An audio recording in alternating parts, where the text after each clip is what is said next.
Good evening. Welcome to this episode. I am Ahmed Arif Ahmed. I am pursuing PhD from Jamia Islam. I am also preparing for UPSC.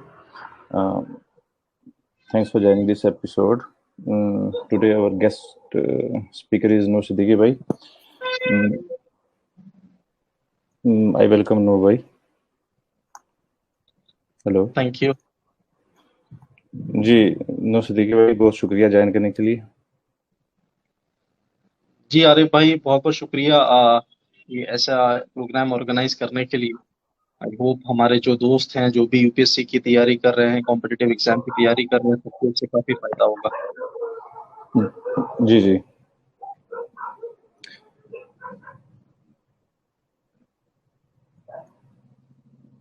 Hello hello जी, first of all आवाज clear आ रही है और video भी clear relay हो रहा है?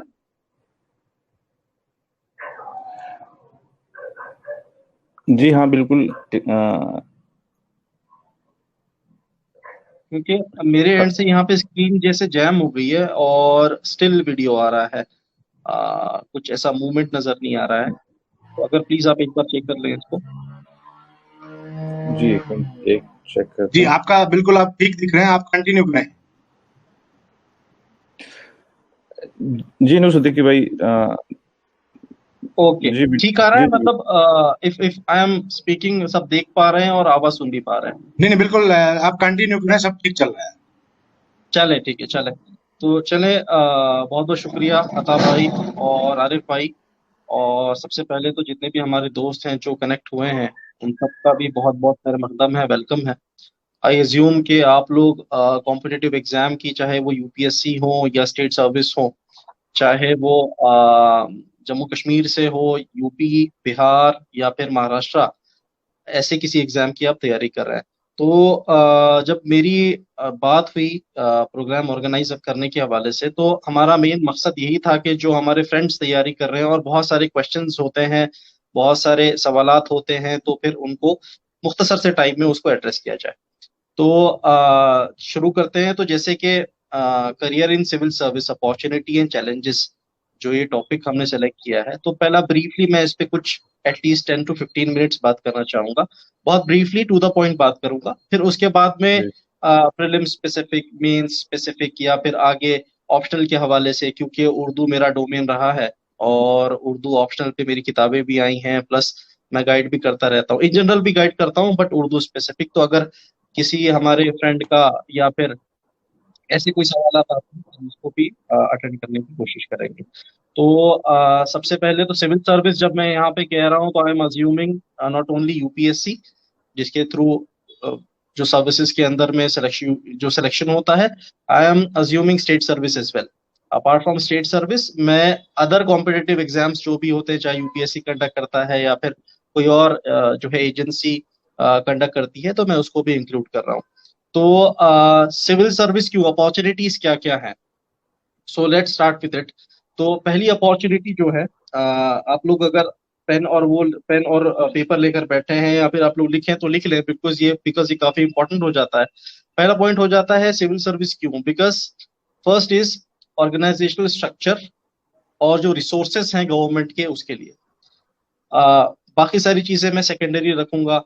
कहा जाता है कि नहीं, पर्सनल रिकॉग्निशन है, फिर उसके अलावा बहुत ज्यादा इसमें डायनामिज्म इन्वॉल्व है, हर चीज सही अपनी जगह सही है। लेकिन what I have seen being part of the government पिछले मुख्तसर अरसे में, 2 साल के अरसे में, जो मुझे समझ में आया है वो ये है कि गवर्नमेंट का जो मैसिव स्ट्रक्चर है और जो रिसोर्सेस है, उसका कोई पैरेलल ना ही कोई प्राइवेट सेक्टर में आपको मिलेगा, ना ही कोई एनजीओ में मिलेगा, ना ही इसी तरह के किसी भी ऑर्गेनाइजेशन में आपको मिलेगा।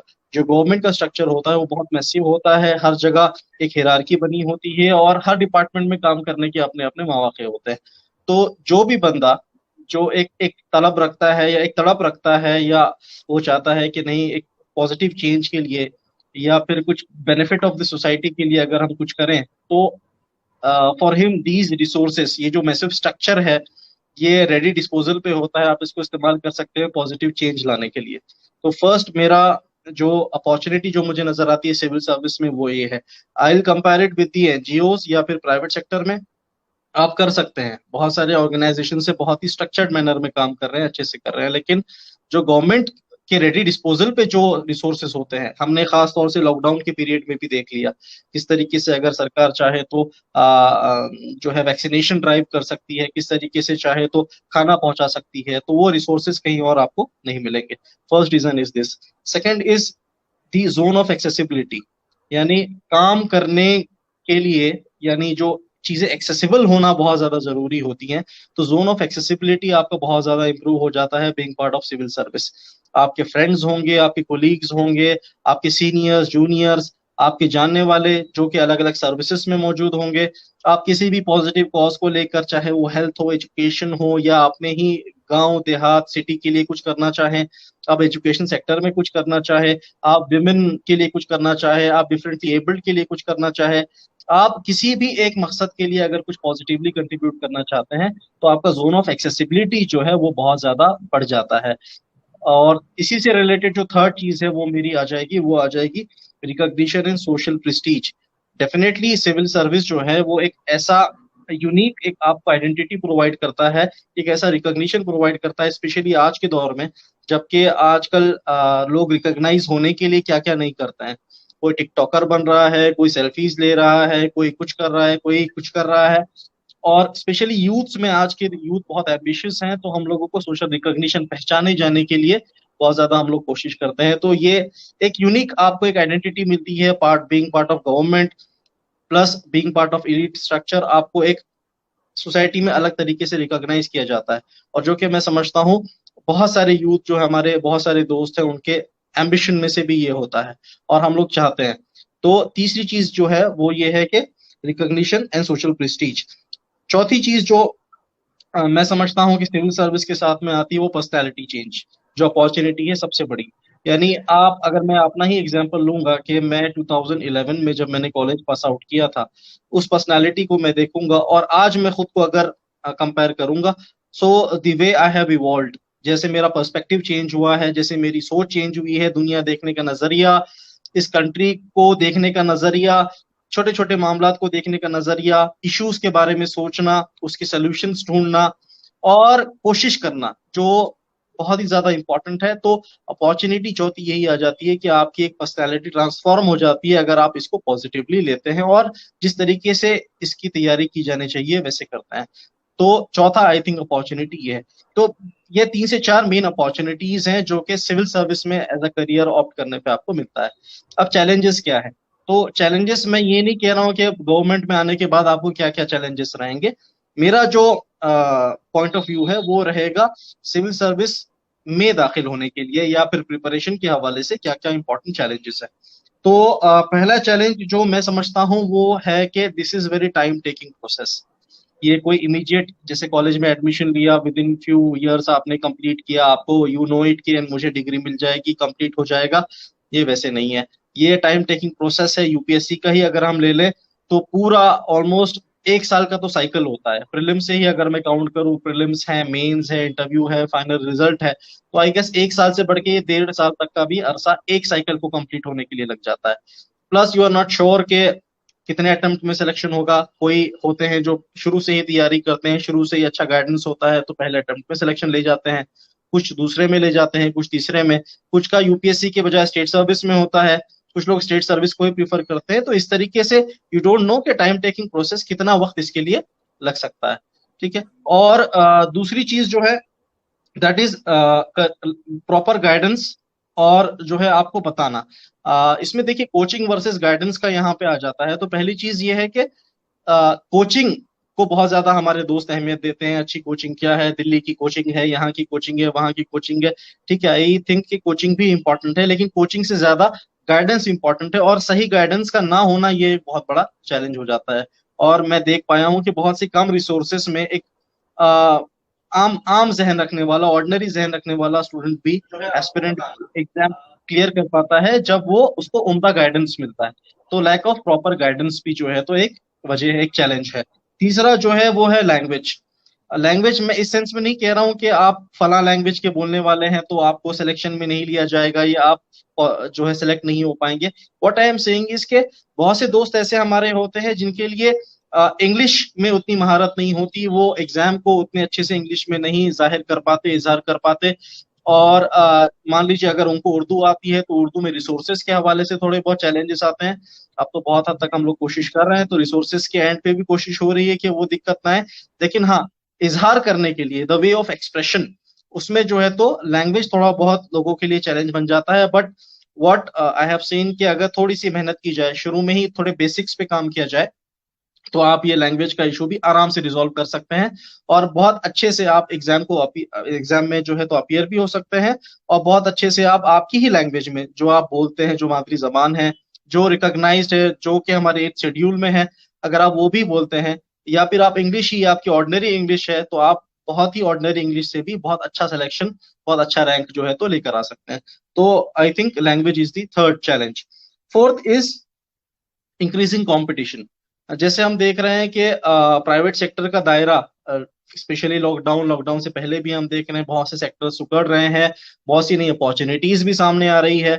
प्लस जो यूथ है हमारा आज के वक्त का, जो हमारी जनरेशन है, वो बहुत ही ज्यादा डायनामिक है, बहुत ही इम्पेशेंट भी है। और इस वजह से जो है तो they are looking for the opportunities जहां पे उनके सारी एस्पिरेशंस मीट कर जाए, और सिविल सर्विस उनको एक जो है तो एवेन्यू नजर आता है। इस वजह से what I am looking at इसके क्वालिटी कंपटीशन अब सिविल सर्विस में आने लगा है। पहले भी क्वालिटी कंपटीशन था, लेकिन अब मैं देख रहा हूँ कि बहुत सारे फॉरेन एजुकेटेड जो स्टूडेंट्स हैं या फिर टॉप एलीट इंस्टीट्यूट्स के जो स्टूडेंट हैं, वो इसमें बहुत ज्यादा इसकी तरफ रुचि रख रहे हैं या फिर उनका झुकाव है। तो इंक्रीजिंग कंपटीशन भी एक चैलेंज है, लेकिन ये परेशानी की बात नहीं है। परेशानी इस हवाले से कि आप सोचेंगे कि नहीं, मैं तो एक नॉर्मल स्कूल से मैंने पढ़ा है, नॉर्मल कॉलेज से मैंने पढ़ा है, मेरा सिलेक्शन होगा, मैं क्लियर कर पाऊंगा नहीं कर पाऊंगा। तो मैं उनको यकीन दहानी करता हूं, मैं उनको अश्योरेंस दे रहा हूं कि अगर आप ऑर्डिनरी जहन के भी रखने वाले हैं, लेकिन अगर आप मेहनती हैं और सही अप्रोच को फॉलो कर रहे हैं, तो आपका भी सिलेक्शन आराम से जो है तो किसी भी कॉम्पिटेटिव एग्जाम में, स्पेशली यूपीएससी में, हो सकता है। ठीक है, तो increasing competition is one of the challenge. ठीक है, तो ये कुछ चैलेंजेस हैं, साथ ही साथ में कुछ मिसकंसेप्शंस है, तो मैं वो भी क्लियर करूं। पहला मिसकंसेप्शन ये है कि सिर्फ बहुत ब्रिलियंट स्टूडेंट या एक्स्ट्राऑर्डिनरी स्टूडेंट या जो स्कूल के टॉपर्स रहे हैं, जिन्होंने pre medical entrance exams top किए हैं, इंजीनियरिंग एग्जाम्स टॉप किए हैं, एमबीए में टॉप किया, वही इसको क्लियर कर सकते हैं। मेरा जाती मैं एग्जाम्पल दूंगा आपको, मैंने 12th में 60% से क्लियर किया है। मेरे ही दोस्त जुनेद ने ऑलमोस्ट 60% से क्लियर किया है। बहुत ही ऑर्डिनरी कॉलेजेस से हम लोग बिलोंग करते हैं, बट क्योंकि हम लोगों ने मेहनत की, हम लोगों की अप्रोच ठीक रही, सही माहौल मिला, सही गाइडेंस मिला, सही एनवायरनमेंट हमको प्रोवाइड हुआ, तो हम लोग क्लियर कर सके। तो एक मिसकंसेप्शन ये भी आता है। सेकेंड चीज के कोचिंग का मतलब है selection, coaching is equal to selection, ये भी एक मिसकंसेप्शन है।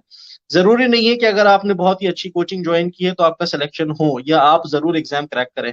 व्हाट आई बिलीव कि कोचिंग का रोल होता है 20% तक का, यानी आपको रास्ता दिखाना, मटेरियल प्रोवाइड करना, आपके जो मिसकंसेप्शंस होते हैं उनको क्लियर करना।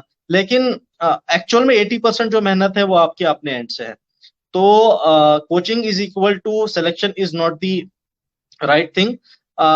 राइट और proper guidance is equal to selection, ये मैं कह सकता हूँ कि अगर प्रॉपर गाइडेंस अगर आपको मिलता है, जिस तरीके की कोशिशें यहाँ पे लिटरेरी सर्कल ने भी किया है कि आपको प्रॉपर गाइडेंस मिले, तो ऐसे ही अगर गाइडेंस मिलता रहेगा तो आई होप ये ज्यादा बेनिफिशियल है और ये ज्यादा आपके चांसेस बढ़ाता है सिलेक्शन के लिए।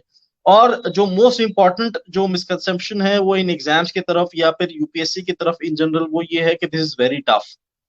तो मैं कहूंगा कि टफ इस सेंस में है कि हाँ, थोड़ा टाइम टेकिंग हो जाता है, प्लस जिस लेवल का कंपटीशन और जैसे सिलेक्शन रेशो है, इन इन टोटल अगर हम देखें जितने लोग अप्लाई करते हैं और जितने लोग सिलेक्ट होते हैं, लेकिन टफ उन लोगों के लिए है जो सही अप्रोच फॉलो नहीं करते, सही हैबिट्स कल्टीवेट नहीं करते, सही मटेरियल रीड नहीं करते या पूरे एफर्ट नहीं लगा पाते, उनके लिए टफ है।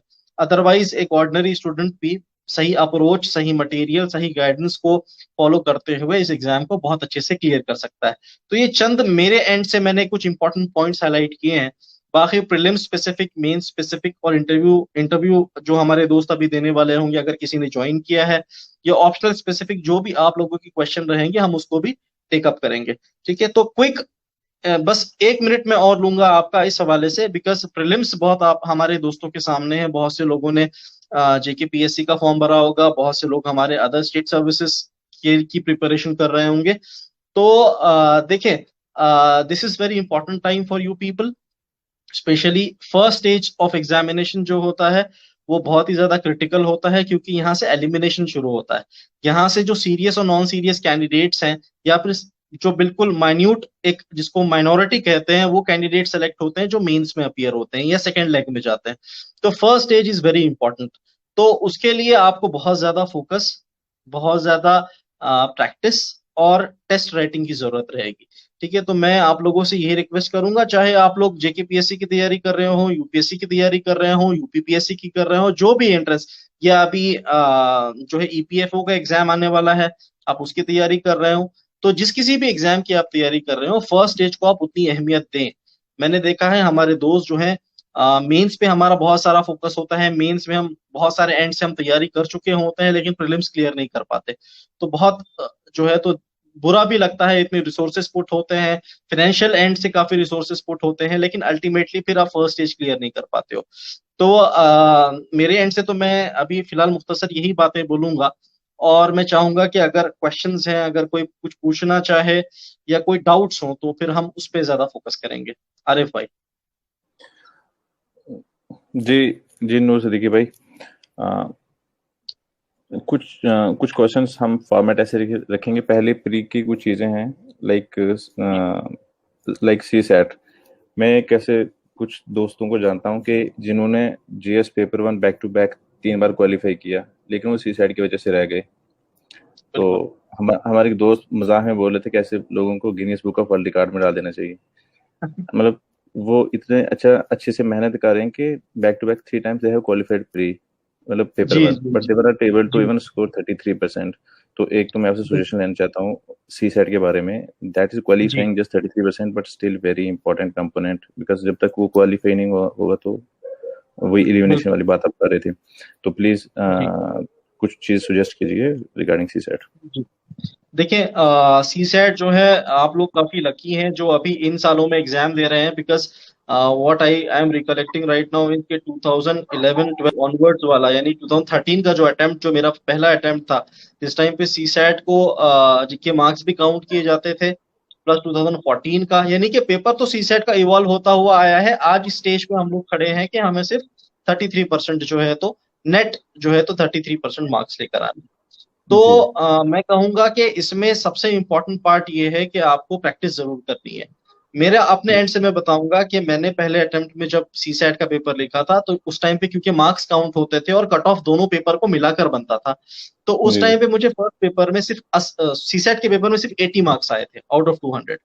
ठीक है, अच्छा तो अब हमें तो क्योंकि उसमें मैक्सिमम से मैक्सिमम मार्क्स लेकर आने थे, तो हमें प्रैक्टिस की। और मैं बिल्कुल एक ऑर्डिनरी बैकग्राउंड से रहा हूँ, और मैथ्स से मेरा कभी ताल्लुक नहीं रहा है, या फिर जी इंजीनियरिंग मेरा बैकग्राउंड नहीं रहा है।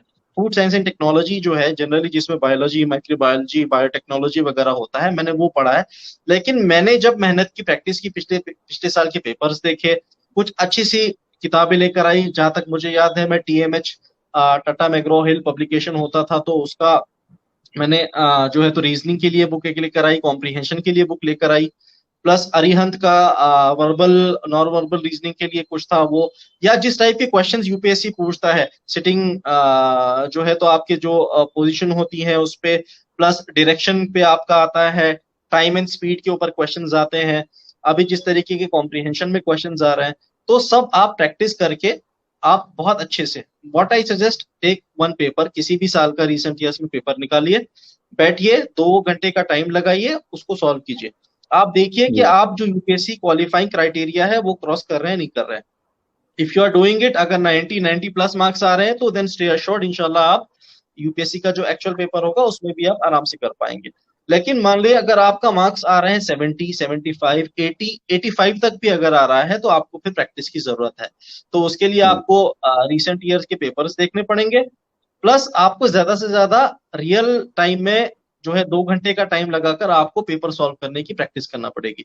आप आराम से मैं देख चुका हूँ। इस साल मेरा ही एक दोस्त है, वो अल्हम्दुलिल्लाह उसने इंटरव्यू के लिए भी क्वालिफाई किया है, तो उसको सेम इशू आता था, तो we worked on the same strategy.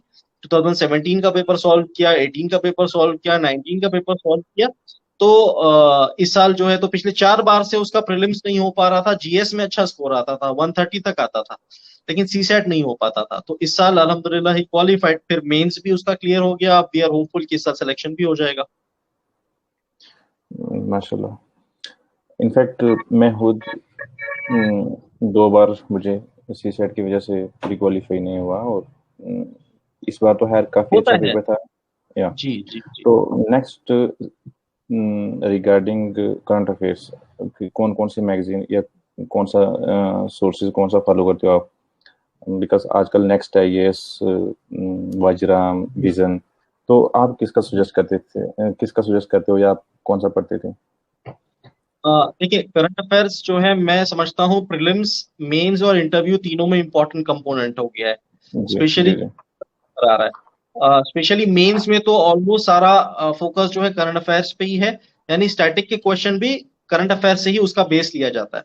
तो जी जी करंट अफेयर्स के लिए व्हाट आई बिलीव, कोई भी एक स्टैंडर्ड रिसोर्स आप फॉलो करें रिलीजियसली। जी जैसे जी अब तो अच्छी बात यह है कि अब मंथली बुकलेट आने लगे हैं, प्लस एग्जाम के लिए सब्जेक्ट स्पेसिफिक कंपाइलेशन आने लगे, तो आप जी उनको जी भी फॉलो कर सकते हैं। मेरे केस में मैंने कोई एक ही कोचिंग क्लास को कभी प्रेफरेंस नहीं दी। मुझे जो सूट होता था मैं उस तरह से करता था, क्योंकि मैं रेगुलर न्यूज़पेपर पढ़ने पे बिलीव करता था। तो इस वजह से मैं हमेशा अपने ही उससे नोट निकालने की कोशिश करता। बट प्रीलिम्स के टाइम पे, एग्जाम के टाइम पे, या तो आप विजन को रेफर करें, वो भी अच्छा कंटेंट दे रहे हैं। हिंदी मीडियम अगर है तो दृष्टि का मटेरियल अच्छा है। आप इनसाइट्स भी रेफर कर सकते हैं, आईएएस बाबा भी रेफर कर सकते हैं। मटेरियल की कोई कमी नहीं है, अप्रोच की कमी है कि हम जी लोग करते ये है कि हम लोग everything that is there in the booklet हम उसको पढ़ के याद करने की कोशिश करते हैं। वैसे नहीं होता है। प्रीलिम्स में आपको ऑलरेडी आंसर आपके सामने होता है, 4 ऑप्शन में से एक ऑप्शन होता है, आपको पढ़ना है, और सबकॉन्शियस माइंड में ही भले क्यों ना हो, लेकिन उसको सेव रखना है। एक बार आपकी नजर से गुजरेगा, फिर आप प्रैक्टिस करेंगे कि किस तरीके से आपका दिमाग खुद आपको आंसर्स तक पहुंचाता है, वो प्रैक्टिस के साथ में आप कर पाएंगे। जहां तक मेंस की बात है, तो मेंस में तो आपको इशू स्पेसिफिक तैयारी करनी है। तो मैंने विजन का जो मेंस 365 वाला जो कोर्स था बाकायदा, जिसमें ऑडियो वीडियो विजुअल लेक्चर्स हुए थे, मैंने जी पॉलिटी के लिए मैंने पूरे लेक्चर उसके देखे थे। मेंस के लिए सोशल सोसाइटी वाले पार्ट में शुरू के कुछ लेक्चर्स, इंटरनेशनल रिलेशन मैंने पूरा उन्हीं के कोर्स से किया था, उसके नोट्स बाकायदा बनाए थे। प्लस मुझे याद है इंटरनल सिक्योरिटी बहुत अच्छा, क्योंकि उस टाइम पे Suryavanshi sir, he was alive, unfortunately he died recently, but he was a phenomenal teacher. तो ऐसे ही अभी मैं समझता हूँ प्रोग्राम होगा, तो आप वहां से कवर कर सकते हैं। तो रिसोर्सेस तो बहुत ज्यादा है, लेकिन जी this examination is all about information management right now. आपको इंफॉर्मेशन मैनेज कैसे करनी है। जो मेरे दोस्त राइट मेन स्पेसिफिक तैयारी पे थोड़ा इंटरेस्ट रखेंगे, तो मेरा एक वीडियो है यूट्यूब पर ही, जो कि मैंने जीएस कोर जो आपका यूट्यूब चैनल है उसके लिए रिकॉर्ड किया था, how to increase marks in GS specially mains. तो वो आप जरूर देखें कि किन एरिया पे हमें फोकस करना है मेन स्पेसिफिक अच्छा स्कोर करने के लिए। और जी इंटरव्यू के लिए तो खैर उसमें तो ओपिनियन मेकिंग वाला पार्ट जाता है, तो आप उसी तरीके से फिर करंट अफेयर्स देख लें। जी जी। अच्छा, आपने माहौल की बात की कि गाइडेंस माहौल की बात, जामिया के आरसी में आपने कुछ वक्त गुजारा है, जामिया का जी। क्या रोल रहा है आपके करियर में या ओवरऑल लाइफ में? देखें, जामिया मेरे लिए एक बहुत ही उम्दा प्लेटफॉर्म रहा है, जहां पे मैंने बिल्कुल अपनी प्रिपरेशन के जो पीक के जो 3 साल थे, यानी 2016 से लेके सिलेक्शन तक का टाइम मैंने जामिया में गुजारा, स्पेशली आखिरी के जी 2 अटेम्प्ट। जी जी और वहां पे एक अच्छी बात ये थी कि जो सिलेक्शन प्रोसेस है, जिस जहां पे जामिया में जिसके थ्रू कैंडिडेट्स को सेलेक्ट किया जाता है, तो बहुत अच्छा crowd, variety, diversity, competitive crowd जो है वहां पे आपको मिलता है। प्लस जी दूसरा, आपको वहां पे लाइब्रेरी फैसिलिटी है, या फिर अगर आप रूम पे भी स्टडी करते हैं तो वो माहौल मिलता है पढ़ने का। आपकी बातें होंगी तो उसी से ताल्लुक होगी। आपको अगर कोई ग्रुप तलाशना है, आपको सेम ऑप्शनल के लिए, जैसे उर्दू लिटरेचर के लिए हमारा जो ग्रुप बना था, मैं, फजलुल हसीब, शेख सलमान, फिर फारूक भाई, तो हम लोग अल्हम्दुलिल्लाह हम सारे के सारे लोग सेलेक्ट हुए हैं बाद में उसी ऑप्शनल के साथ जी में। जी तो जब साथ में बैठ के आप तैयारी करते हैं, साथ में बैठ के आप डिस्कस करते हैं, नया कोई मटेरियल आता है तो आप शेयर करते हैं, अच्छे नोट्स अगर आपको आपने बनाए हैं या कहीं आपको मिले हैं वो आप शेयर करते हैं।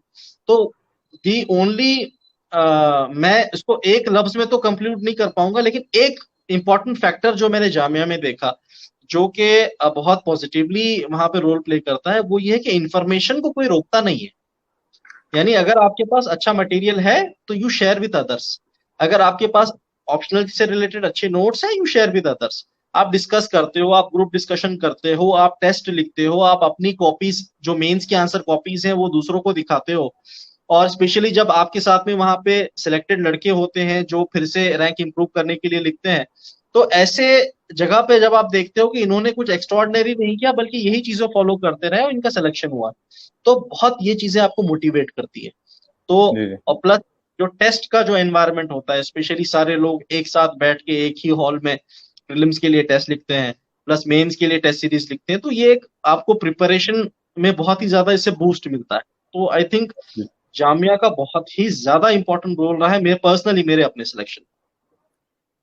Of course, because we are from Jamia और एक खसूसी मोहब्बत भी है जामिया से। अच्छा, जी जामिया की तर्ज पे और कैसे और क्या क्या ऑप्शंस हैं, लाइक हमदर्द है या और क्या क्या अपॉर्चुनिटीज हैं जामिया की तर्ज पे, और इसके बारे में आप कुछ कहें ताकि जो स्टूडेंट्स हैं उनको जी पता चले, बिकॉज पेरिफेरीज में बहुत सारे लोगों को पता नहीं है। जामिया हमदर्द का पता है, लेकिन अपार्ट फ्रॉम जामिया हमदर्द और कौन कौन से ऐसे प्लेटफॉर्म्स अवेलेबल हैं? जी। देखिए, प्रीमियर इंस्टीट्यूट्स में तो स्पेशली जो कि रेसिडेंशियल कोचिंग प्रोवाइड करते हैं, और मैं स्पेसिफिकली यहाँ पे माइनॉरिटीज के बारे में बात कर रहा हूँ, माइनॉरिटी कम्युनिटी के लिए। तो उसमें जो है, पहला तो प्रीमियर जामिया मिलिया आरसी हो गया, दूसरा हमदर्द स्टडी सर्कल है जो कि दिल्ली में है, तीसरा जामिया हमदर्द रेसिडेंशियल कोचिंग एकेडमी है जो कि दिल्ली में ही है, जामिया हमदर्द यूनिवर्सिटी में। ठीक है, ये भी जी यूजीसी के अंडर में ही आता है। चौथा जो है ज़कात फाउंडेशन ऑफ इंडिया है, ये भी दिल्ली में है, इनका भी अपना रेसिडेंशियल प्रोग्राम चल रहा है। ठीक है, फिर क्रिसेंट एकेडमी जो है अभी वो भी दिल्ली में चल रही है।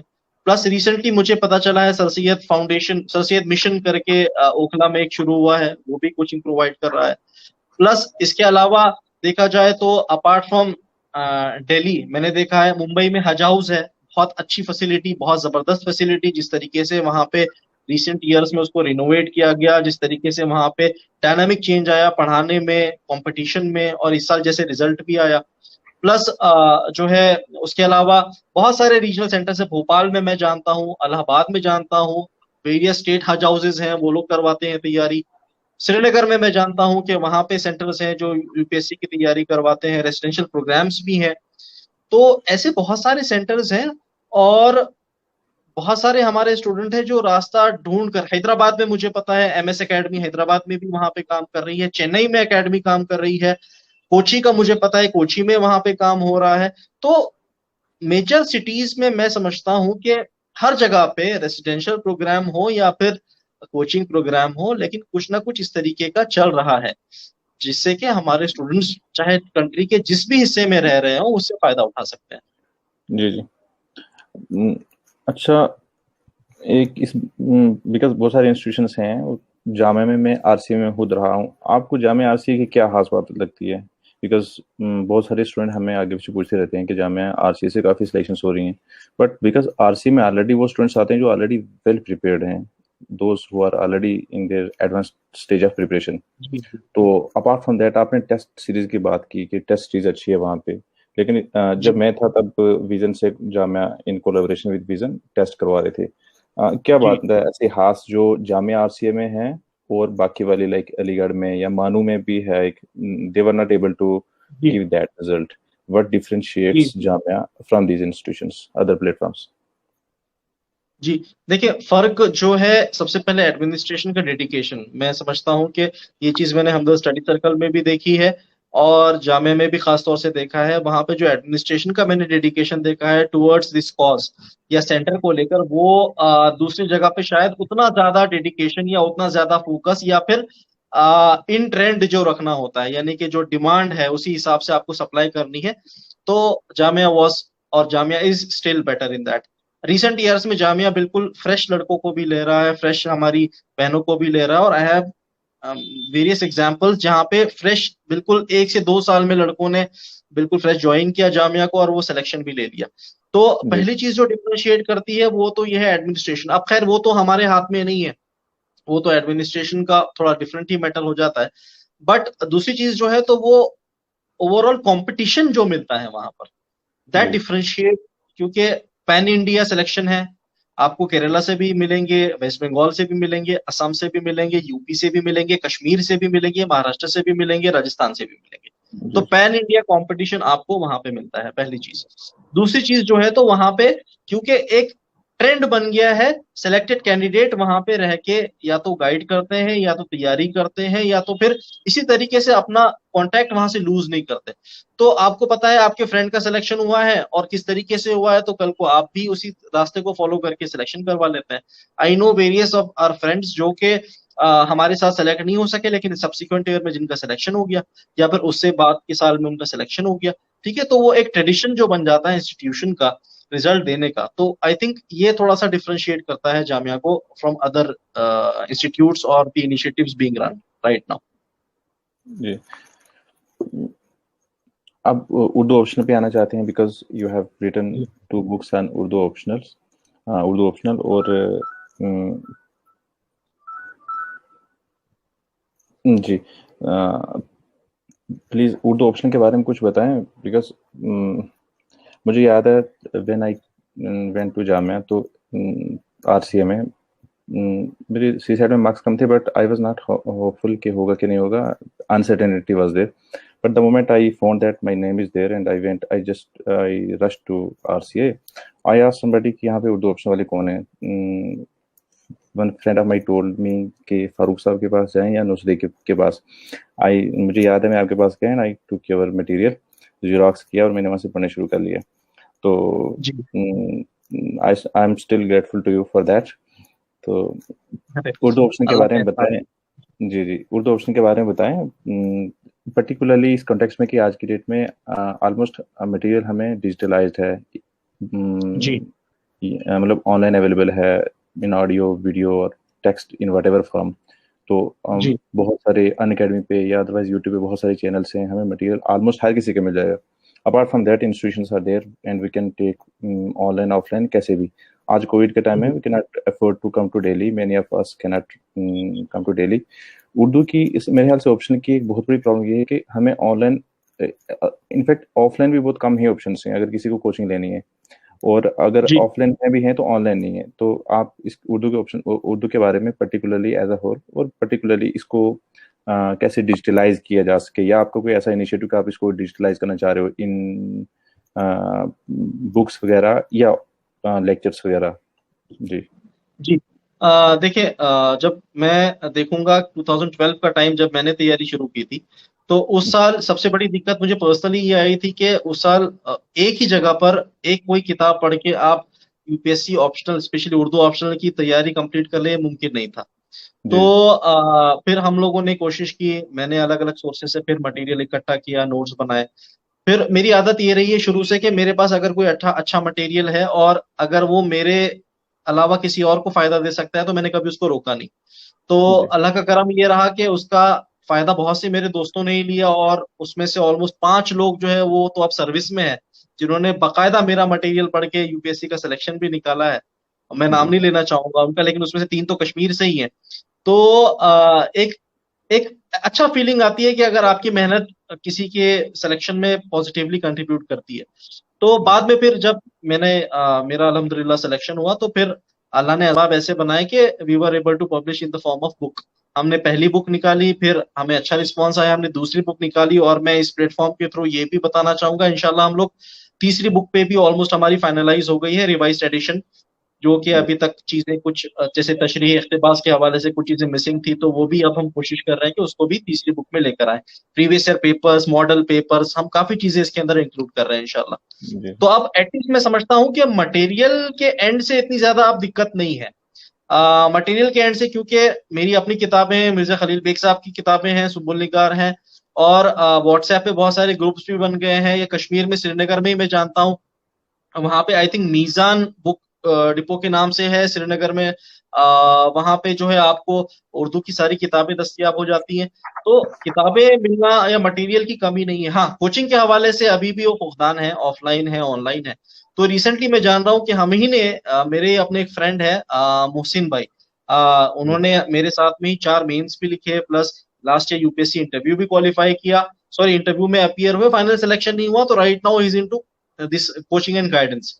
तो हज हाउस में रह के उन्होंने वहां पे भी एक गाइडेंस प्रोग्राम शुरू किया। तो सक्सेसफुली रिसेंटली हम दोनों ने मिलकर कोशिश की कि एक एटलीस्ट कोचिंग के एंड से कोशिश की जाए, और शॉर्ट टाइम में जो है तो थोड़ा बहुत गाइडेंस प्रोवाइड किया जाए। तो हमने अभी ही इस साल अभी मार्च शुरू होने से पहले पहले ही हमने एक एक बैच को कंप्लीट किया, गाइडेंस प्रोवाइड किया। तो ऐसे जी ही फिर ऐसे में जान रहा हूँ कि दिल्ली में भी कुछ लोग हैं, जैसे असरार साहब की कोचिंग के बाद में वहाँ पे दिलशाद साहब पढ़ा रहे थे।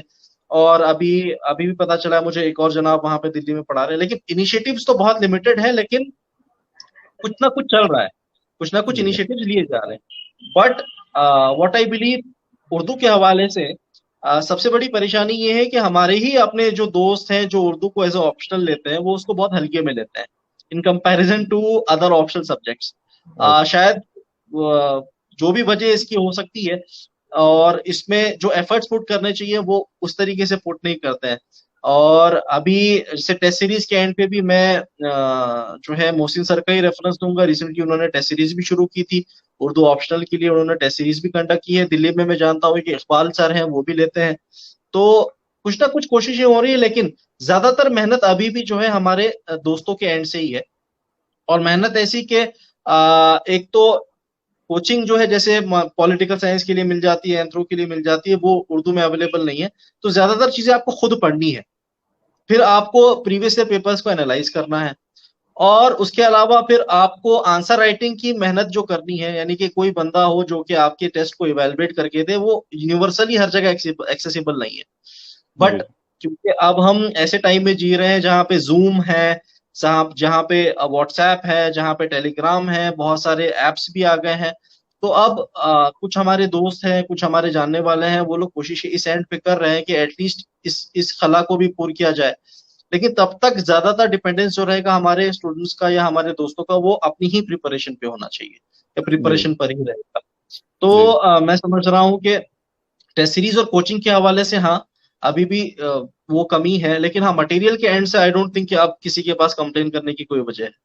जी जी एक तो आप ये बता दें कि आपकी बुक दिल्ली में कहाँ से मिलेगी, बिकॉज एक हमारे दोस्त पूछ रहे थे, तो सुना था कि कहीं, बिकॉज करोल बाग वगैरह राजेंद्र नगर में तो अवेलेबल नहीं है, तो कहाँ से जी मिलेगी, तो ये बता दें। और दूसरा ये कि मेरा जो क्वेश्चन था कि यूट्यूब वगैरह पे या कहीं और ऐसा अन अकेडमी पे या और कोई प्लेटफॉर्म, अगर उर्दू के लेक्चर्स कोई बना ले, मतलब आप सर्विस में हो, of course it will be very difficult for you, but still कुछ गाइडेंस, या बिकॉज अगर ऑनलाइन जी लेक्चर्स अवेलेबल होंगे ना, बाकी सारे जैसे जीएस में या अदर ऑप्शंस में, हमने कभी जैसे हम बिजी हैं, कोई सर्विस में है, तो यूट्यूब ओपन किया, हेडफोन लगाया और हम लेक्चर सुन रहे हैं, तो वो देख लिया। सारा जी बहुत इजी हो जाता है वो सारा प्रिपरेशन का प्रोसेस।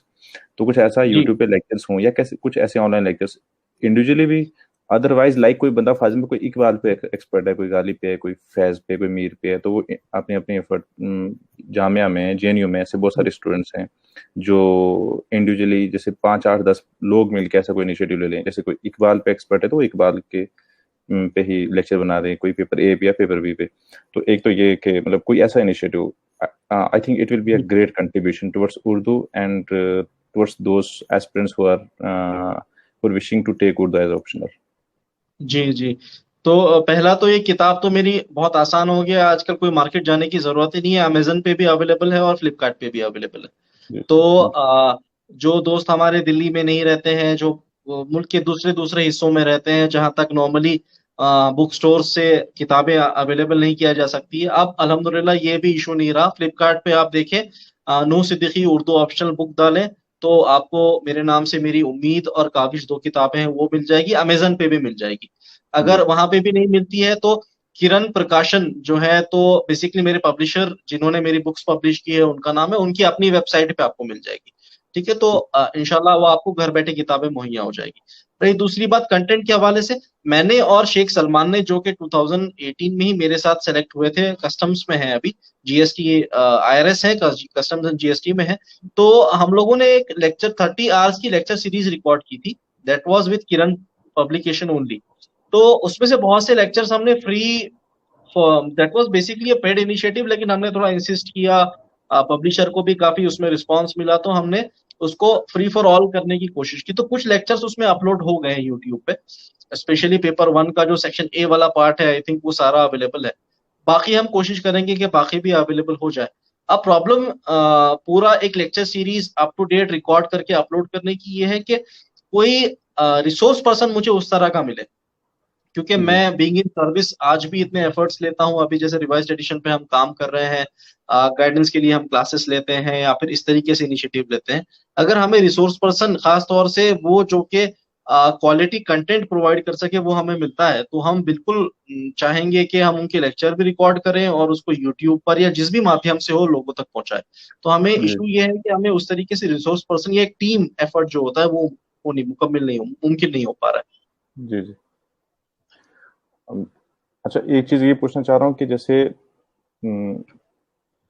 अपार्ट फ्रॉम इंग्लिश बहुत सारे लोग हिंदी या बाकी लैंग्वेजेस में एज एज अ मीडियम लेते हैं, तो उर्दू में मुझे लगता नहीं, very few people hardly will find कि उर्दू को एज अ लैंग्वेज ऑप्शनल, मतलब as a language of medium ले मीडियम। रहे हैं।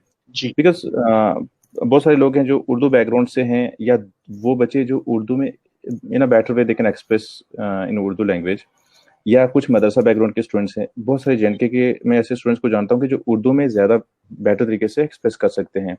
तो जी आपने बात की कि मतलब मटेरियल बहुत अवेलेबल है, तो बट अगर हम इसको इस कंटेक्स्ट में देखेंगे, फाजिल लक्ष्मीकांत है, स्पेक्ट्रम या विपिन चंद्र अदर बुक्स हैं, बिल्कुल मुझे लगता बिल्कुल। है वो उर्दू में अवेलेबल हैं। आपको लग रहा है कि जी बहुत बड़ी प्रॉब्लम है, एक बहुत बड़ा मतलब it's the main reason why people are not not opting Urdu as a medium?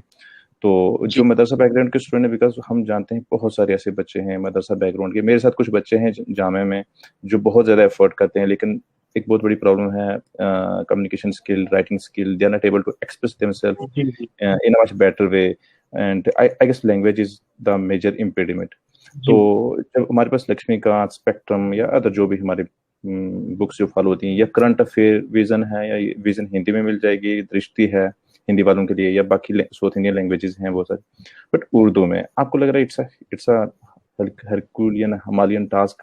लेकिन कोई ऐसा बंदा हो कि जो मतलब सोचे इस पे कि किस तरीके से, या कोई इंस्टीट्यूशन हो लाइक मानू है, मानू is working for the promotion of Urdu language, और मानू बिल्कुल। में भी एक आरसीए बेस्ड एक इंस्टीट्यूशन चल रहा है, तो जी कोई एक ऐसा इंस्टीट्यूशन हो जो फॉर विजन का, वजीराम का, या इन लोगों की लैंग्वेज, इसको मंथली मैगजीन को ट्रांसलेट करे, मीडियम को ट्रांसलेट, मतलब बुक्स को ट्रांसलेट कर दे, ताकि वो बच्चे जो मदरसा बैकग्राउंड से या उर्दू बैकग्राउंड से आ रहे हैं, वो उर्दू को एज अ मीडियम ले लें। बिकॉज हम जी कितना भी मेहनत करेंगे, पढ़ेंगे, जिस लैंग्वेज में हम बेटर तरीके से एक्सप्रेस करेंगे, फॉर एग्जाम्पल जो मदरसा बैकग्राउंड के बच्चे हैं उनके 4 5 6 साल तो इसी में लग जाते हैं, वो इंग्लिश पे मतलब अपनी बिल्कुल, मास्टरी करते महारत रहते हैं। लाने के लिए।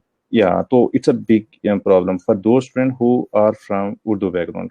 तो जी जी जी जी, आप इस पे सजेस्ट आपका करो। ऑब्जर्वेशन बिल्कुल टू द पॉइंट है। और देखिए इसमें क्योंकि मेरा सोशल मीडिया में काफी यूज करता हूँ, स्पेशली इंस्टाग्राम है, फेसबुक है, तो बहुत सारे मेरे अपने भाई हैं, बहनें हैं, और यंग स्टूडेंट्स जो हैं, एस्पिरेंट्स हैं थ्रू आउट द कंट्री, अलग अलग। मैं आपको बताऊं, तमिलनाडु से मुझे, स्पेशली जो माइग्रेंट फैमिलीज है, तमिलनाडु से मुझे रिक्वेस्ट आई थी, मुझे केरला से आई थी, प्लस जो उर्दू वाला बेल्ट है जम्मू कश्मीर से तो आती ही है, वेस्ट बंगाल से इवन। मैं कुछ ऐसे स्टूडेंट्स को भी जानता हूँ जो नागालैंड में है, they are originally from west Bengal but Nagaland में शिफ्ट कर गए हैं, वो उर्दू में तैयारी करना चाह रहे हैं, या मदर से बैकग्राउंड से जो हमारे दोस्त हैं, या उर्दू मीडियम, क्योंकि मैं खुद भी उर्दू मीडियम से रहा हूँ, लेकिन मैंने इंग्लिश पे मेहनत की तो इम्प्रूव कर पाया। तो वो चाहते हैं उर्दू मीडियम में तैयारी करना। तो material, guidance, information, content, books, हर चीज की फुकदान जो हमें नजर आता है, मैं इसको एक्नॉलेज करूंगा।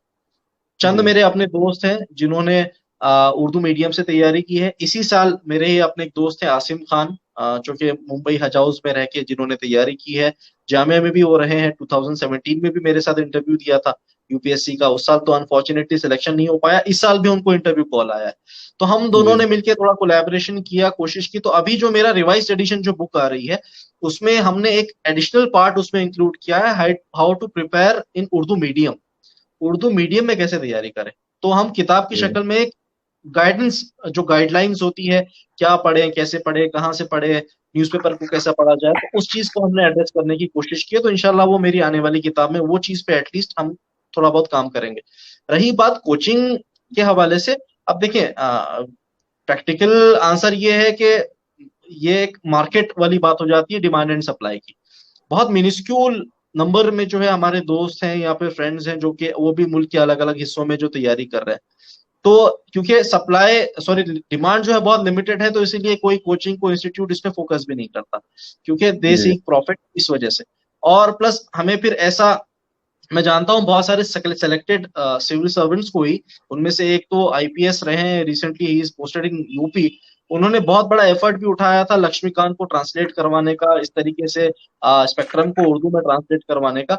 लेकिन इसके लिए फिर जो रिसोर्सेज चाहिए फाइनेंशियली, प्लस ऐसे लोग जो कि यूपीएससी को डिमांड को समझकर ट्रांसलेशन करें, ठीक है, तो वो मुमकिन नहीं हो पाता। ये थोड़ा लॉन्ग टर्म प्रोजेक्ट है, बट धीरे धीरे इस एंड पे भी काम हो रहा है। लेकिन हाँ, जो दोस्त मेरे यूपीएससी को उर्दू मीडियम से करना चाह रहे हैं, या जो भी आपका मीडियम है, तमिल है, मराठी है, जिसमें भी आपको रिसोर्सेज आपको कंफर्टेबल है, तो मैं कहूंगा कि हाँ, आप तैयारी कर सकते हैं, आपको तैयारी करनी भी चाहिए।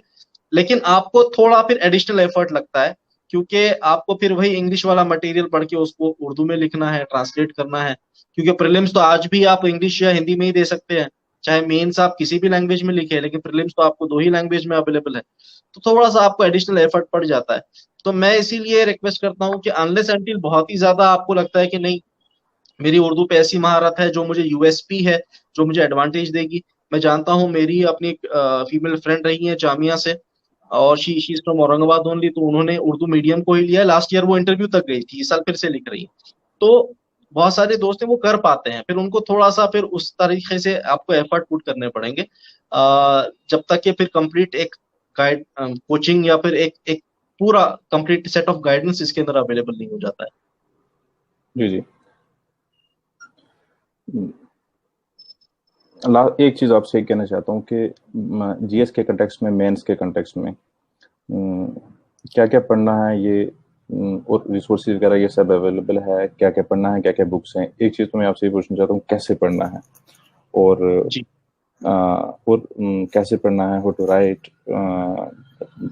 Better writing skills, communication skills, और रिवीजन, इंपॉर्टेंस ऑफ रिवीजन। अगर मुझे कोई पूछे कि एक रीज़न कि जिसकी वजह से मैं क्वालिफाई नहीं कर पाया, still in effort, but I will say proper revision नहीं करता। अभी पढ़ा तो फिर मतलब रिवीजन करना मौका ही नहीं मिला बुक्स तक पहुंचने का, आगे के पढ़े चलो। तो ये time management, revision, writing skill, communication skill, because at the end of the day mains, मतलब मेंस ही सब कुछ है, डिसाइडिंग फैक्टर है। तो हम प्रॉपरली अगर चीज़ों को लिख रहे हैं, प्रॉपरली रिवाइज कर रहे हैं, बिकॉज टाइम बहुत लिमिटेड है, टाइम इज़ वेरी लिमिटेड, और उस लिमिटेड मतलब स्कार्स टाइम में ही ऑपरेट करना हमें। तो वो कम टाइम में मतलब कामयाब और एवरेज लोगों को डिफरेंशिएट वही चीज़ करती है, बेटर मैनेजमेंट। सबके पास वही 3-3.5 महीने प्री और मेंस के बीच में बचते हैं, लेकिन टाइम को कैसे यूटिलाइज करते थे आप, और वो और पर्टिकुलर रिवीजन और राइटिंग स्किल्स। जी देखिए, आपने बिल्कुल बुल्स आए जो कहते हैं, हिटिंग द बुल्स आए, वही बातें दो आपने लाई सामने। पहला ये है कि रिवीजन, दूसरा टेस्ट। चाहे प्रीलिम्स हो चाहे मेंस हो, आपने कितनी ही किताबें पढ़ी हो, कितने ही बड़े बड़े राइटर्स की किताबें पढ़ी हो, सेलेक्टेड टॉपर्स की किताबें पढ़ी हो, नोट्स पढ़े हो, लेकिन जब तक रिवीजन नहीं करोगे, नोट्स को ऑर्गेनाइज या इंफॉर्मेशन को ऑर्गेनाइज नहीं करोगे, प्लस टेस्ट नहीं लिखोगे, आपका ना प्रीलिम्स क्लियर होगा ना मेंस क्लियर होगा। मेरा अपना तजुर्बा ये रहा है कि मेंस स्पेशली अगर क्लियर करना है तो आपको राइटिंग स्किल्स, लिखना पड़ेगा, लिखने का डर निकालना पड़ेगा।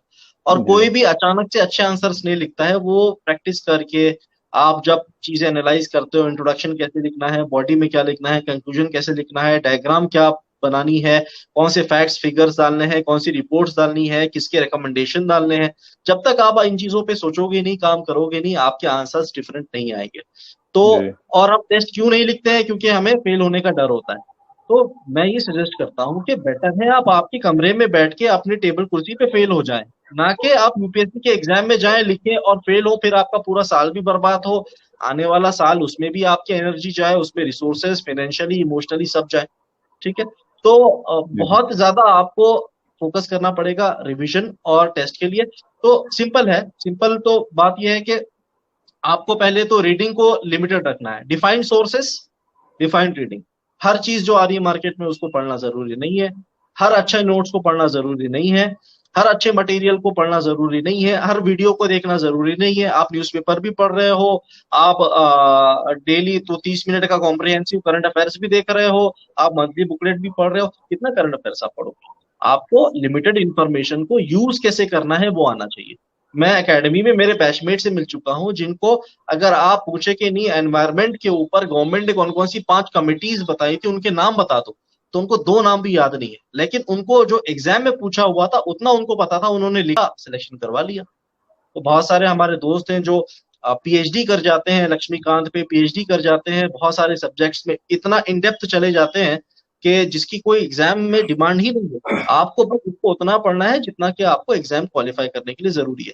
तो बी प्रैक्टिकल, वक्त को डिवाइड करें, फुल टाइम तैयारी कर रहे हैं अगर, तो फिर तो आपको कोई आपके पास बहाना ही नहीं है। पार्ट टाइम भी अगर आप तैयारी कर रहे हैं तो आपको 4 से 5 घंटे तो देने ही पड़ेंगे।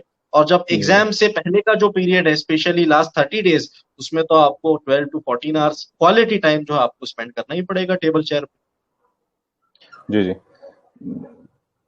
एक चीज तो ये पूछना चाहता हूँ, ये थोड़े अनकन्वेंशनल चीजें हैं but these are very real kind of जी सिचुएशन जो एस्पिरेंट फेस करते हैं। प्रोक्रेस्टिनेशन फॉर एग्जांपल, डिले करना, कल पढ़ूंगा।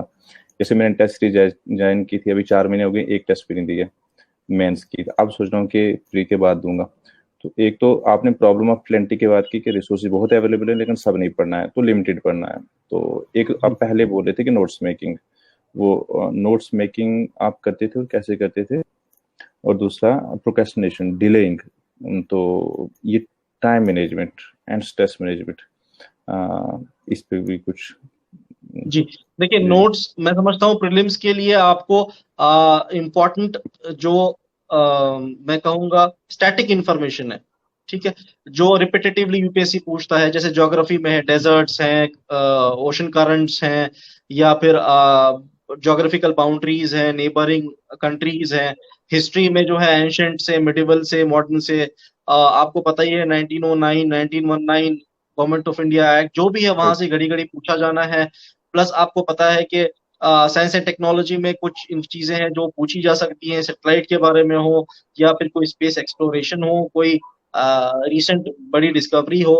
तो आपको पता होता है प्रीवियस ईयर पेपर्स देख के कौन से इंफॉर्मेशन मुझे ज्यादा इंपॉर्टेंट है याद रखनी है, उनको आई सजेस्ट कि जी लिख लें। चाहे एक नोटबुक बनाए, 2 नोटबुक बनाए, आप उसको लिख लें, और लास्ट टाइम जब आपका लास्ट 15 डेज का रिवीजन साइकिल चलेगा उसमें उसको पढ़ें। वो जी चीजें बिल्कुल फ्रेश होनी चाहिए आपके दिमाग में।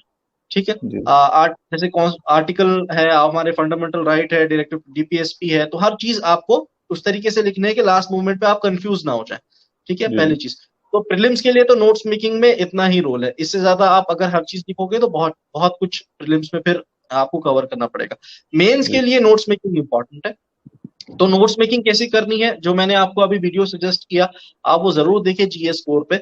मैंने बकायदा 20 मिनट में सब्जेक्ट वाइज पेपर 1 में क्या नोट्स चीजों पे फोकस करना है, पेपर 2 में किन चीजों पे। हम क्या करते हैं, यूनिवर्सल नोट्स बनाते हैं और हर पेपर में वही डालने की कोशिश करते हैं, वैसा नहीं। जी आपको जी सब्जेक्ट वाइज स्पेशल नोट्स जो है तैयारी करनी पड़ेगी। तो उसमें क्या क्या है, मैंने वो उसको डिटेल 20 मिनट के वीडियो में उसको मैंने डिस्कस किया, आप लोग वो जरूर देखें। ठीक है। और मैं फिर से रीइटरेट कर रहा हूँ, रिपीट कर रहा हूँ कि this exam is all about information management. अब वो जी critical thinking, deep analysis, decision making का जो पहले जिस तरीके के पेपर्स आया करते थे उसमें बहुत ज्यादा उस पर फोकस था, लेकिन अब ज्यादा इंफॉर्मेशन के ऊपर फोकस है सारे पेपर्स। तो जी इंफॉर्मेशन मैनेजमेंट पे आपको काम करना है। ठीक है। और जो स्ट्रेस मैनेजमेंट है या फिर टाइम मैनेजमेंट है, तो देखिए this all will come through your own discipline. और आपको इस एंड पे तो ना कोई कोचिंग दे सकती है ना कोई गाइडेंस दे सकता है। टाइम मैनेजमेंट तो ऐसा है, हम स्कूल टाइम से सीख रहे हैं कि हमें स्कूल में ही बता दिया जाता था कि आपके बेडरूम के दरवाजे के पीछे आप लिख के लगाएं टाइम टेबल, क्या करेंगे, कब उठेंगे, कब सोएंगे, पढ़ाई कितना करेंगे, खेलेंगे कब, हर चीज। तो हम लोगों को तभी से ट्रेन किया जाता है। उन्हीं हैबिट्स पे हमें फिर से काम करना है। आपको बैठने की आदत डालनी है, बिना जब तक टेबल कुर्सी पे बैठोगे नहीं। आपको रीडिंग की आदत डालनी है, आपको इंफॉर्मेशन शेयर करने की आदत डालनी है, आपको चीजें डिस्कस करने की आदत डालनी है। तो इन चीजों पे आपको छोटी छोटी चीजों पे फोकस जरूर करना पड़ेगा। ठीक है, जी साथ ही साथ स्ट्रेस मैनेजमेंट तो बहुत इंपॉर्टेंट है। जितना हम एग्जाम प्रेशर लेते हैं, जितनी उम्मीदें वाबस्ता होती हैं, या फिर अटेम्प्ट जैसे बढ़ते जाते हैं, तो आपको स्ट्रेस इंक्रीज होता है। तो इसके लिए तो बस मेजर रेमेडीज जो है वो यही है, एक तो एक अच्छा फ्रेंड सर्कल रखें जो पॉजिटिव बात बोले, जो आपको मोटिवेट करे, जो आपको सपोर्ट करे। फ्रेंड सर्कल बहुत इंपॉर्टेंट हो जाता है। जो कॉम्पिटिटिव जी हो, बहुत अच्छी बात है, अगर वो सेम यूपीएससी की तैयारी में लगा हो तो आप और वो दोनों भी एक दूसरे की फीलिंग्स को समझ सकते हैं। दूसरी चीज ये है कि आपको कैथारेसिस ढूंढना है कि मान लीजिए जरूरी नहीं है हम रोबोटिक वे में पढ़ाई ही करते जाएं, हो सकता है कभी ब्रेक की जरूरत हो।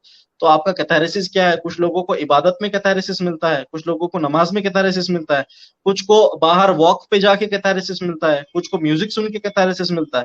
तो आपको अपना कैथारेसिस ढूंढना पड़ेगा। और फिर खुद को मैनेज करें, पॉजिटिव टॉक रखें। सबसे इंपॉर्टेंट है सेल्फ टॉक। हम 20% दूसरों से बात करते हैं और 80% खुद से बात करते हैं। तो जो 80% वाला पार्ट है उस पर बहुत फोकस करना है। बहुत सी बार जी आपको बोला जाएगा आप कर पाओगे, नहीं कर पाओगे, लेकिन आप जो खुद से सेल्फ टॉक रखते हो, खुद पे बिलीफ रखते हो, उसको बहुत पॉजिटिव रखने की जरूरत है। और जो आपको आखिर तक, और आई थिंक सर्विस में भी आपको हर दिन उसकी जरूरत पड़ेगी। ठीक है, तो आपको ये चीजें हैं आपने हैबिट्स में इंकलकेट करना है, तो धीरे धीरे फिर बाकी इंफॉर्मेशन सीरीज रिवीजन ये सब होता जाएगा फिर। जी एक उर्दू पेपर 2 के रिलेटेड ये है कि जैसे इकतबास वगैरह आते हैं या जो शेरी हिस्सा है कंपलसरी है जो, तो बहुत सारे ऐसे बंदे हैं, बहुत सारे ऐसे एस्पिरेंट्स जो एक मतलब बाकी कंपोनेंट तैयार कर देते हैं। एक यूनिवर्सल सा क्वेश्चन जैसे इकबाल पे गालिब पे कर लिया तो उसको मतलब समहाउ दे प्रिपेयर 5 6 8 10 जी पेज का अलग अलग शायर पे। लेकिन आपको इक्तबास के लिए और जो शेर जो 5 6 वो बंद कंपलसरी पार्ट है जो, तो उसके लिए आपको बुक्स पढ़नी है। तो बहुत सारे लोग सारा नहीं पढ़ सकते। तो ये इक्तबास और शेरी हिस्सा जो इसके बारे में बताएं। और दूसरा जैसे गालिब पे इकबाल पे हैं या मीर पे बहुत सारे शरा मौजूद हैं, लेकिन फैज पे कोई शरा जो हो तो वो बताएं प्लीज। जी। देखिए, इख्तिबास वगैरह की मैं समझता हूँ ये 100 मार्क्स का ऐसा एरिया है, इंपॉर्टेंट एरिया है, जहां से बहुत ज्यादा मार्क्स उठाए जा सकते हैं। जी जी पर्सनली मैं समझता हूँ कि स्टैटिक पोर्शन में तो सुम्बुल निगार से, मेरी किताब से, खलील बेग साहब की किताब से, या फिर मल्टीपल सोर्सेज से आपको, या ऑनलाइन है, रेख्ता की वेबसाइट है, वेरियस मैगजीन्स हैं, स्टेट सर्विस में बहुत सारे नोट्स हैं जो आपको दस्तयाब होते हैं। आप स्टैटिक पोर्शन की तैयारी तो कर लोगे। ठीक है, जी उसमें भी हम यही करते हैं कि यूनिवर्सल नोट बना लेते हैं। अगर इकबाल पे है तो इकबाल का फलसफे खुदी भी उसी में आ गया, फिर इकबाल के ख्यालात भी उसी में आ गए, फिर इकबाल का पूरा फलसफा जो है खसूसियात। बेखुदी से लेके हर चीज उसी में आ गया। तो फिर उसकी गजल गोई भी उसी में आ गई, नज्म गोई भी उसी में आ गई। जी ठीक है, तो हर चीजें जो है तो हम यूनिवर्सल नोट में, मैं रिक्वेस्ट करूंगा कि आप थोड़ी स्पेसिफिक तैयारी करें। आप जी पहले तो पिछले 7 साल के क्वेश्चन पेपर्स देखें यूपीएससी के। यूपीएससी ने अगर इंडिविजुअल राइटर पे गालिब है तो गालिब के खतूत के ऊपर क्या क्या पूछा है, जाती जिंदगी पूछा होगा, दिल और दिल्ली के हालात के हवाले से पूछा होगा, उनके फनी पहलुओं के हवाले से पूछा होगा, गालिब की अनानियत के बारे में पूछा होगा, तर्ज बयान पे, तो उसको निकाल लें। फिर स्पेसिफिक एग्जाम्पल्स आप ढूंढने की कोशिश करें। थोड़ा सा ना जी हमें स्पेसिफिक होना पड़ेगा, क्योंकि यूपीएससी क्वेश्चन भी अब स्पेसिफिक पूछ रहा है। पहले आप देखिए एक जनरल सवाल आता था कि इकबाल के फलसफे पे अपना नजरिया, या इकबाल के फलसफे खुदी पर जो है तो मुख्तसर नोट लिखे। अब ऐसा नहीं आएगा, अब स्पेसिफिक पूछा जाएगा कि जी फलसफे खुदी में मुर्शद कामिल पर इकबाल ने क्या कहा है। इस तरीके से चीज जी आने लगेगी, तो आपको भी इस तरीके से तैयारी करनी पड़ेगी। ठीक है, तो पहला पार्ट तो आपका ये काफी ज्यादा इंपॉर्टेंट है। ठीक है, तो आपको नोट्स मेकिंग में ही आपको ये चीजें शामिल करनी पड़ेगी। स्पेसिफिक थोड़ा सा हो जाए, प्रीवियस पेपर को एनालिसिस करें और उसको लेकर फिर जो है तो आप तैयारी करें। और देखिए मैं समझता हूं कि थोड़ा फ्री माइंड होके तैयारी करें। डेफिनेटली फैज के ऊपर शरह मौजूद नहीं है, बिनते लम्हात के ऊपर कुछ नहीं मिलेगा आपको, मीर हसन सहरी जो मसनवी है सहरुल बयान, उस पे कुछ नहीं मिलेगा आपको, या फिर इख्तिबास में अगर आप देख ले प्रेमचंद पे लिमिटेड मिल जाएगा, गुबार खातिर पे ज्यादा नहीं मिलेगा। लेकिन अगर प्रीवियस ईयर पेपर्स आप देखेंगे आपको समझ में आएगा कि मिसालें भी रिपीटेटिव नेचर की है, या सेम चीज जो है तो सेम जो क्वेश्चन का पूछने का अंदाज है वो ज्यादा बदला नहीं है, अल्फाज चेंज हुए लेकिन थीम वही है। ठीक है, तो उस चीज पे हम लोगों को थोड़ा सा फोकस करने की जरूरत है। और उसके लिए आप कोशिश करें, जैसे फैज के हवाले से मैंने फैज का जो नजरिया है उसको समझ लिया, फैज का अंदाजा बयान है उसको समझ लिया, क्लासिकियत है, तरक्की पसंदियत है, या फिर रोमानियत है, फैज का जो है तो खुद कलामी, 50 चीजें फैज के कलाम में आपको मिलेगी। तो क्या करें, एक एक शायर ले लें या एक एक राइटर ले लें और उसकी 5 खुसूसियात आप पेपर पे राइट साइड में ऊपर लिख लें। ठीक है, जैसे मान ले मैं बताता हूँ आपको, गालिब, तो गालिब इस तरीके से करते हैं जैसे वो मुरासले को मुकालमा उन्होंने बना दिया। ठीक है, तो वो चीज आप लिख लें उनके खुतूत में। दूसरा, जो बेबाकपन है, आओ साहब बैठो, इस तरीके से बात करना खत में। तीसरा, जो जबान इख्तियार की है, बिल्कुल सादा जबान। ठीक है, वो। चौथा, तंजो मजाह। ठीक है, आपको गालिब के शोखी और जराफत वो आपको उसके अंदर मिलेगी। ठीक है, तो ये 4 से 5 चीजें आप लिख ले, फिर उस इख्तिबास में आप उसको ढूंढें और उसको फिर लिखें कि गालिब के कलाम में तंजो मजाह का उनसर पाया जाता है और ये फला फला जुमले में जो है तो हमें नजर आ रहा है। तो थोड़ा सा जब आप खुले जहन से तैयारी करेंगे, थोड़ी सी प्रैक्टिस करेंगे, तो इंशाल्लाह ताला मैं समझता हूँ कि अभी हम उर्दू में देख रहे हैं 300 का आंकड़ा अभी तक पार नहीं हुआ है पिछले साल के एग्जाम तक। होपफुली हो सकता है इस साल हो जाए, तो इंशाल्लाह ताला अगले साल हम देखेंगे कि 300 से ऊपर भी जो है लोगों को मार्क्स आएंगे। 300 से ऊपर, यानी कि जब से ये नया पैटर्न बना है तो 300 प्लस कोई नहीं गया अभी तक। 296 मैक्सिमम है। अच्छा, ये फजल हसीब के हैं हाँ, शायद। और हसीब के 296 है, मेरे 292 है, एक और मैं फरीद है हमारे महाराष्ट्र से, उनके 292 आए हैं, गौहर के 286 है। उर्दू ऑप्शनल में एडवांटेज एक ये है कि एवरेज मार्किंग इज गुड, यानी 240 250 लाने में बहुत ज्यादा मेहनत आपको जरूरत दरकार नहीं है। ठीक है, लेकिन हाँ 250 से ऊपर जाने में मेहनत काफी दरकार है, प्रैक्टिस दरकार है। ठीक है, अब क्योंकि यूपीएससी का अपना ही पैटर्न चल रहा है कि स्केलिंग हो रही है जिस तर्ज पे, आजकल कुछ ऑप्शनल है जैसे एंथ्रोपोलॉजी है, पॉलिटिकल साइंस है, इनमें आपको बहुत देखेंगे कि अच्छे मार्क्स आते हुए ट्रेंड है। एक वक्त में पब्लिक एडमिनिस्ट्रेशन में ये हुआ करता था, ऑप्शनल में स्पेशली लिटरेचर सब्जेक्ट में भी ने भी देखा 2013 तक के बहुत अच्छे मार्क्स आए। ठीक है, तो हो सकता है ये ट्रेंड रिवर्स भी होगा, कल को ऑप्शनल में अच्छे मार्क्स भी आएंगे। लेकिन अगर आप सही डायरेक्शन में करते हैं और आप प्रैक्टिस करते हैं, रिवीजन करते हैं, तो 270 से 290 की रेंज में लाना नामुमकिन बात नहीं, आराम से आ जाता है इंशाल्लाह। जी, एक क्वेश्चन तो ये, यूपीएससी का ये सारा प्रोसेस बहुत इंटरेस्टिंग और इंगेजिंग है। कभी प्री नहीं होता, देन मेंस, देन इंटरव्यू, पता नहीं चलता साल कैसे गुजर जाते हैं। और इंगेजिंग इसलिए है कि इंटरेस्टिंग भी शायद सिलेबस ऐसा है कि मतलब आप 2-2, 3-3, 4-4 साल, 5-5 साल लगे रहते हो, but still you enjoy that process, and I think this is the hallmark of this exam and the whole syllabus. तो लेकिन कभी कभी काफी चैलेंजिंग हो जाता है। तो what's the most difficult part you have faced in this whole process of preparation? देखिए, मैं समझता हूँ कि सबसे डिफिकल्ट पार्ट है वो रिदम को बरकरार रखना। UPSC is all about that rhythm, आपको मेहनत करनी है और अपने वक्त का इंतजार करना है। I know many of my friends जो कि मुझसे ज्यादा मेहनत करते हैं, मुझसे ज्यादा करेक्ट स्ट्रेटजी है, लेकिन उनका मेरे साथ सिलेक्शन नहीं हुआ, अगले साथ सिलेक्शन हुआ। बहुत सारे मैं दोस्त इनको जानता हूं जो कि बहुत ही फोकस्ड पढ़ाई करते हैं, स्मार्ट वर्क करते हैं, लेकिन जो है तो उनका सिलेक्शन नहीं हो पाता। ठीक है, तो देखिए इसमें आपको ये बात माननी ही है कि 80, मैं समझता हूँ 90-95% आपका हार्ड वर्क है, स्मार्ट वर्क है, 5% जो है तो वो किस्मत का भी उनसर आ जाता है यहाँ पे। ठीक है, यू डोंट नो, आप खास तौर से आप मेंस तक या इंटरव्यू तक आप चले जाते हैं अपनी मेहनत के बलबूते पे, लेकिन इंटरव्यू में क्या होगा, इंटरव्यू में मार्क्स कैसे आएंगे, पैनल को क्या अच्छा लगेगा, क्या बुरा लगेगा, प्लस आपका क्या रैंक होगा, सर्विस कौन सी मिलेगी, कार्डर कौन सा मिलेगा, यहाँ पे सब किस्मत वाला पार्ट आ जाता है। आप बेस्ट से बेस्ट सजेशन लेते हो, राय लेते हो, जब डैफ भरते हो तब, जब आप जो है तो इंटरव्यू देते हो, तो आप मॉक इंटरव्यू देते हो, सब प्रैक्टिस करते हो, लेकिन अल्टीमेटली फिर यहाँ पे लक वाला पोर्शन भी आ जाता है। तो सबसे डिफिकल्ट होता है वो रिदम को मेंटेन रखना। और जैसे एक फल पक जाता है और आपको पता है कि जब फल पक गया है तो उसके तोड़ने का टाइम आ गया है, आई बिलीव एक वक्त आता है कि वो सेचुरेशन लेवल, यानी कि वो लेवल जो कि रिक्वायर्ड है कॉम्पिटिटिव एग्जाम्स में, जब वो पहुंच जाता है तो फिर मैंने देखा लड़कों का एक साथ एग्जाम निकलना शुरू होता है। बेस्ट एग्जाम्पल तो इसी साल हमारे फरमान है, फरमान खान जो 258 रैंक आया है, जामिया से ही है। वी नो हिम के कैसे 5 अटेम्प्ट में, पिछले 4 बार में फर्स्ट अटेम्प्ट में सीधे इंटरव्यू तक पहुंचा, सिलेक्शन नहीं हुआ, सेकंड में इंटरव्यू, थर्ड में इंटरव्यू, फोर्थ में इंटरव्यू, फिफ्थ में जो है तो he could not clear the prelims. लेकिन जब वक्त आया तो उस साल उसका यूपीपीएससी भी निकल गया, ऑल इंडिया ऑल जो यूपी में जो है तो 6th रैंक आया, और ऑल इंडिया यूपीएससी में भी सिलेक्शन हो गया।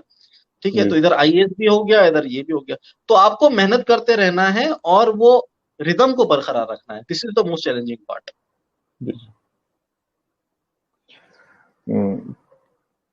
सेशन काफ़ी हो गया है, तो it was really very interesting. तो फाइनली क्या सजेशंस देना चाहते हो आप? देखिए मेरे अभी फिलहाल इमीडिएटली प्रीलिम्स, क्योंकि चाहे स्टेट सर्विस का हो चाहे यूपीएससी का हो, आपके सामने होगा जो भी मेरे दोस्त इस साल लिख रहे हैं। ठीक है, रीडिंग करें, क्वालिटी रीडिंग करें, फोकस रीडिंग करें, रिवीजन का जरूर एक पैटर्न बनाएं, प्लस टेस्ट जरूर लिखें। जी प्रीलिम्स के लिए मैं आपको रिकमेंड करूंगा एटलीस्ट कोई 2 गुड टेस्ट सीरीज, चाहे वो विजन हो, आईएएस बाबा हो, विजन हो, इनसाइट हो, नेक्स्ट आईएएस हो, बाजीराम हो, या कोई भी एक एवरेज टेस्ट सीरीज क्यों ना हो, लेकिन 2 टेस्ट सीरीज यानी कि 60 टेस्ट रूम में बैठ के, बिल्कुल आप जैसे डेकोरम मेंटेन करते हैं, 2 घंटे का टाइम, कोई डिस्टरबेंस नहीं, कोई ब्रेक नहीं, वॉशरूम भी नहीं जाना है, उसमें बैठ के जी सॉल्व करें और सोल्यूशन जरूर पड़े। जी जितनी गलतियां करनी है मैं रिक्वेस्ट करता हूं वो अपने रूम में, अपने सेंटर पे, जहां पे भी आप तैयारी कर रहे हैं बैठ के करें। यूपीएससी एग्जाम में बैठ के अगर आप गलती करोगे तो फिर आपको सीधे नेक्स्ट टाइम यानी अगले साल आना पड़ता है। ठीक है, तो मेरी एडवाइस ये रहेगी, टेस्ट लिखो ज्यादा से ज्यादा, रिवीजन की अच्छे से स्ट्रेटेजी बनाओ और स्मार्ट वर्क करो। ठीक है, स्मार्ट वर्क का तरीका यही है, डिस्कशन करो आपस में और मटेरियल को शेयर करो। तो आई थिंक इतना सब अगर कोई करता है तो डेफिनेटली यूपीएससी में जो सिलेक्शन है इसी तरीके से हो रहा है, तो आपका भी जरूर सिलेक्शन होगा इंशाल्लाह। जी। मेरी एक फाइनल सजेशन आपको ये है कि रिगार्डिंग उर्दू, और उर्दू पे ज़्यादा बात हुई है इस टॉक में, and perhaps that will be like greatest contribution for those who are preparing for Urdu. आज के digitalized time में I guess the most important thing is we don't have material, we don't have material in this lecture form, video form.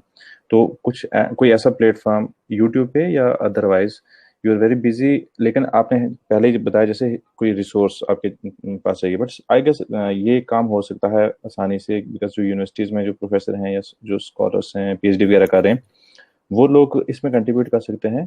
तो एक मतलब कोई ऐसा get together हो कहीं या ऑनलाइन ही, कि जो डिफरेंट यूनिवर्सिटीज़ में, जामिया में, मानू में, यहाँ कश्मीर यूनिवर्सिटी में या और कहीं भी जो बेस्ट लोग हैं, कोई इकबाल पे एक्सपर्ट है, कोई फैज़ पे है, कोई तारीख़ ज़बान उर्दू पे है, तो कुछ अगर ऑनलाइन हमारे पास लेक्चर्स हो जाएं अनअकैडमी या यूट्यूब या कोई भी प्लेटफॉर्म हो, तो मेरे ख्याल से वो सबसे बड़ी कंट्रीब्यूशन होगी। और अगर आप ये इनिशिएटिव को लीड करें तो it will be a great service. जी, आवाज आ पा रही है आरिफ भाई, आवाज सुन रहे हैं? जी जी हाँ, मैं सुन रहा हूँ। जी जी जी, तो चले कोशिश करेंगे इस एंड से भी इंशाल्लाह, और जो रिकॉर्डेड वीडियोस हैं ऑलरेडी पहले कोशिश करते हैं उनको रिलीज करवाने की, जी जी और बाकी इंशाल्लाह ताला जो हमारे दोस्त हैं, अभी शुक्र ये है कि बहुत सारे हमारे not only very deserving and qualified लोग जो कि इस शो में इनके पास क्वालिटी कंटेंट भी है, वो भी दिलचस्पी दिखा रहे हैं।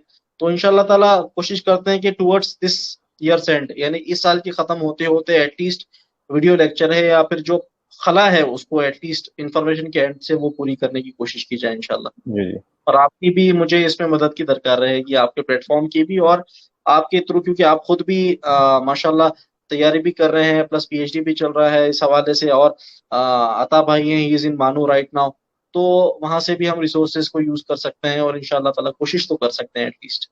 जी जी। बहुत शुक्रिया, थैंक्स अ लॉट। इसी बहाने से आपसे बात भी हुई आफ्टर लॉन्ग टाइम, तो जी बहुत शुक्रिया, थैंक्स अ लॉट। तो पोस्ट कोविड मेरे ख्याल से ऐसी मोटिवेशनल टॉक्स होती रहनी चाहिए। आज तो है इंशाल्लाह। वर्चुअल मीडियम से हो रही हैं, लेकिन होती रहनी चाहिए। बहुत शुक्रिया जनाब, thanks a lot. Thank you सो बहुत मच, आप लोगों ने इंफॉर्मेटिव और ये बहुत अच्छा लगा। ऑर्गेनाइज, जी ऑर्गेनाइज भी किया, प्लस हमारे जो दोस्त हैं जो पेशेंटली इतनी देर से ऑलमोस्ट 1 घंटे से ज्यादा हो गया है अल्हम्दुलिल्लाह वो सुन रहे हैं। आई होप इससे बेनिफिट हो किसी का, तो ये जो मकसद है ये सब ऑर्गेनाइज करने का वो भी फिर अचीव हो इंशाल्लाह। Sure sure. मुझे खुद उर्दू के रिलेटेड जो इश्यूज थे, आई वांटेड टू आस्क, और हाँ एक चीज लास्ट में ये पूछना चाहता हूँ कि जैसे अभी कुछ दिन बचे हुए हैं, क्या इन दिनों में ऑप्शनल पढ़ना चाहिए या कि प्री? अभी मैं कहूंगा कि इट्स ऑल अबाउट प्रीलिम्स, आप अभी जी ऑप्शनल को भूल जाएं। जी जी और अनलेस अनटिल अगर आपने पिछले बार प्रीलिम्स लिखा है, आपके पास अच्छे नोट्स अवेलेबल हैं और आपको कॉन्फिडेंस है कि नहीं मैं 20 दिन में पढ़ के प्रीलिम्स निकाल दूंगा, वो जी केस एक्सेप्शन है। बाकी इन जनरल तो सबको अभी प्रीलिम्स पे फोकस करना चाहिए। जी जी। बहुत शुक्रिया जनाब, thanks a lot. Thank you so much Arif भाई, thank you so much. Thanks.